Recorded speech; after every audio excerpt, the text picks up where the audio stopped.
El Renacimiento italiano, ¡buf!, no fue solo una época, fue una auténtica explosión de creatividad que, la verdad, cambió el mundo para siempre. Vamos a sumergirnos en este momento tan crucial de la historia del arte, siguiendo sus pasos, desde el mismísimo principio hasta su momento de máximo esplendor. Pues esa es la pregunta clave de todo esto. La historia del Renacimiento es, en el fondo, la historia de dos ciudades increíbles, Florencia y Roma.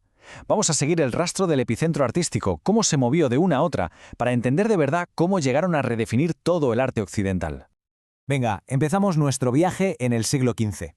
La primera parada, claro, es Florencia, el corazón que bombeaba toda la sangre del primer Renacimiento, lo que se conoce como el Quattrocento. Es aquí, en estas calles, donde empezó absolutamente todo.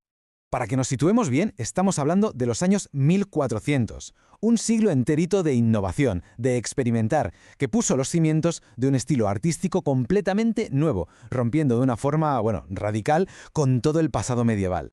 Y es que el genio de Florencia no se limitó a un solo campo. ¡Qué va! Al contrario, se manifestó con una fuerza increíble en las tres grandes artes. Por un lado, la arquitectura, que reinventó el espacio, la escultura, que recuperó ese ideal clásico, y la pintura, que alcanzó unas cotas de realismo y emoción nunca vistas. Lo que es alucinante es pensar que todos estos nombres no estaban por ahí, aislados, no, eran rivales y colegas, aprendiendo unos de otros en la misma ciudad y al mismo tiempo. Teníamos a Brunelleschi y Alberti reinventando la arquitectura, a Ghiberti y al gran Donatello dándole una nueva vida a la escultura, y en pintura, los revolucionarios Masaccio y Botticelli, que cambiaron las reglas del juego por completo.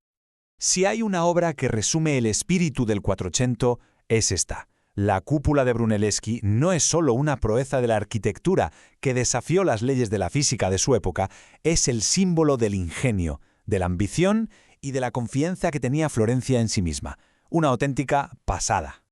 Y ahora, la historia da un giro. A medida que se acaba el siglo XV, el centro de gravedad del arte se desplaza. Dejamos atrás Florencia y nos vamos para Roma, la ciudad que se va a convertir en el escenario imponente del siguiente capítulo, el Cinquecento. Saltamos al siglo XVI, a los años 1500. A esta época se la conoce como el Alto Renacimiento. Es un periodo, digamos, de madurez, de obras a una escala monumental, y todo esto impulsado por un poder nuevo. A ver, la diferencia entre las dos ciudades es fundamental para entenderlo todo. Si Florencia fue como el laboratorio, la cuna donde nacieron y se probaron las ideas nuevas, Roma fue el gran teatro. Aquí, los papas, con un poder y una riqueza inmensos, se convirtieron en los mayores mecenas del arte. Y, claro, impulsaron proyectos de una ambición sin precedentes. El proyecto más bestia de todos fue, sin ninguna duda, la reconstrucción de la Basílica de San Pedro. El diseño original fue de Bramante, un arquitecto que soñó con crear el templo más grandioso de toda la cristiandad.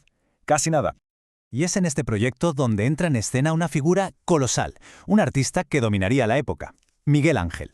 No solo continuó el trabajo en San Pedro, diseñando esa cúpula magnífica, sino que también elevó la escultura a un nivel que es de otro mundo. Un verdadero hombre del Renacimiento, polifacético como pocos. Es que en sus manos el mármol parecía cobrar vida. Solo hay que pensar en la perfección y la fuerza que tiene su David, o en esa majestad imponente, casi terrible, del Moisés. Son obras que no solo definen a un artista, sino a toda una época. Pero ojo, que el Cinquecento no fue solo arquitectura y escultura. En pintura, este siglo vio trabajar a los que son, pues posiblemente, los tres artistas más famosos de la historia. Vamos a ver a estos titanes. Empezamos con el genio universal por excelencia, Leonardo da Vinci. Su mayor contribución técnica a la pintura se puede resumir en una sola palabra italiana: sfumato. ¿Y qué es esto del sfumato? Pues es una técnica magistral que consiste en difuminar los contornos, en eliminar las líneas duras para que las figuras se fundan suavemente con el ambiente. Lo vemos aplicado a la perfección en obras inmortales como La Sagrada Cena o, por supuesto, en la enigmática sonrisa de la Gioconda. Y volvemos con Miguel Ángel, porque es que su genio no conocía límites. Aunque él se consideraba escultor, los papas le encargaron una de las mayores hazañas de la historia de la pintura: los frescos del techo de la Capilla Sixtina en el Vaticano, una obra que todavía hoy te deja sin aliento. Y el tercer titán es Rafael.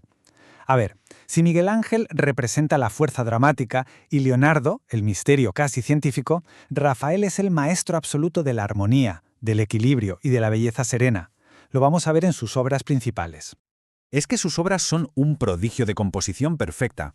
En la Escuela de Atenas, por ejemplo, organiza a docenas de filósofos en un espacio arquitectónico impecable, creando una sensación de orden y grandeza increíble.